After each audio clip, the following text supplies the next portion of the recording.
किसी पीरियड में जैसे वो लड़की बैठी है, मैंने जब से बैठी है मैंने उसको इधर उधर देखते नहीं देखा, डिस्टर्ब होते हुए। कुछ और भी बच्चे एक आदत बना लो, पक्की कसम खा कि क्लास में टीचर जब आएंगी तो बस केवल और केवल मैम के पास क्या होगा, आपकी एग्जाम की थोड़ी थोड़ी तैयारी हो जाएगी। अब जिन बच्चों ने ध्यान से सुनना, उन्हें ये टॉपिक पक्का आ गया कि नहीं आ गया? आ गया। बस थोड़ी थोड़ी थोड़ी थोड़ी थोड़ी थोड़ी तैयारी रोज होती जाएगी, और जब एग्जाम टाइम आएगा आपको भारी नहीं लगेगा। कभी ऐसा नहीं होता एग्जाम आ गए किताब खोली कुछ नहीं आता होता है, अपने साथ ऐसा नहीं, क्योंकि क्लास में खेल तो सकते नहीं, तो कोई शरारत भी करोगे तो बस टीचर मुड़ेगी तो थोड़ी सी कर लोगे, फिर सीधे हो जाओगे, मजा नहीं आएगा ना, है कि नहीं? एक बार मेरे कहने 11 दिन लगा आदत, चाहे तुम पढ़ाई में बहुत टॉप के बच्चे हो, चाहे तुम्हारे मार्क्स कम आते हैं, मेरे लिए सब, बल्कि जिन बच्चों के मार्क्स कम आते हैं वो फिर एक दिन ठान लेते हैं कि नहीं मुझे भी आगे बढ़ना, तो मैं तो उनको बहुत प्यार भी करती हूँ, मैं उनकी इज्जत भी करती हूँ। क्योंकि इस आदत मानोगे, टीचर क्लास में आ जाए तुम्हें पता ही नहीं चलेगा, ऐसे चुटकियों में पीरियड बीत जाए, पता ही नहीं लगेगा। कभी कभी पीरियड लंबा हो जाता है, पता ही नहीं है, वो सोचते कब जाएंगी ये मैम, है ना?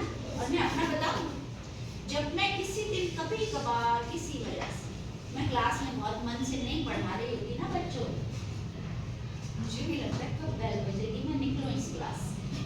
तो हमारे पास दो रास्ते हैं ना, एक तो काम करके मजा भी ले ले काम का, उसका फायदा भी उठा ले, और दूसरा कौन सा रास्ता बताओ जरा, दूसरा कौन सा रास्ता होता है? हाथ खड़े करके एक्सप्लेन। हाँ चलो, हाँ बोलो। नहीं छोड़ सकते नहीं, तुम्हारी प्रॉब्लम ये है, आप इस बात में फंसे हो। कोई बच्चे को अगर पेरेंट्स कहते हैं छोड़ना स्कूल छोड़ दो, कभी नहीं छोड़ेंगे, हाँ टाल देते हैं बीच का रास्ता, जिसने छोड़ दिया उसको हम कुछ नहीं कहते, लेकिन आए तो वो तो सुन लो ना, शाबाश। आपका पीरियड ऐसे बीतेगा चुटकियों में, एक बार, दूसरी बात आपको समझ में आ जाएगा, तीसरी बात अगली क्लास में क्या होगा, टीचर कुछ पूछेगी पीछे का, आप हाथ खड़े करोगे, आंसर दोगे, मजा आएगा कि नहीं आएगा? फिर और समझ में आएगा और समझ में आएगा, राइट? बस ये आदत, फिर तुम्हें स्कूल आना भी अच्छा लगेगा, तुम्हें छुट्टी करना कभी मन नहीं करेगा।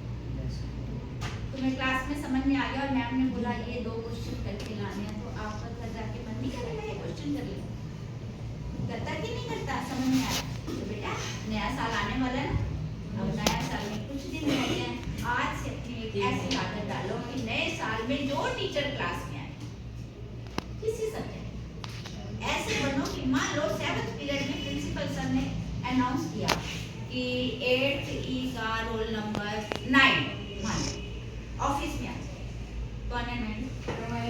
चलो 8 9 कौन है? मान लो बेटा आ जाए कि 9 रोल नंबर ऑफिस में आ जाए, सोचो इमेजिन करो, और सर कहें चलो बेटा अपना टाइम टेबल खोलो और बताओ पहला पीरियड किस सब्जेक्ट का है, ये कहेगा इस सब्जेक्ट का, सर कहेंगे 3 बातें बताओ जो क्लास में तुमने सीखी, और हर पीरियड का पूछें क्या आप ऐसे बन सकते हो कि सर पूछे 3 बातें बोलो, सर मैं 5 बातें बता सकती हूँ। नंबर 1, चलो मान लो प्रिंसिपल सर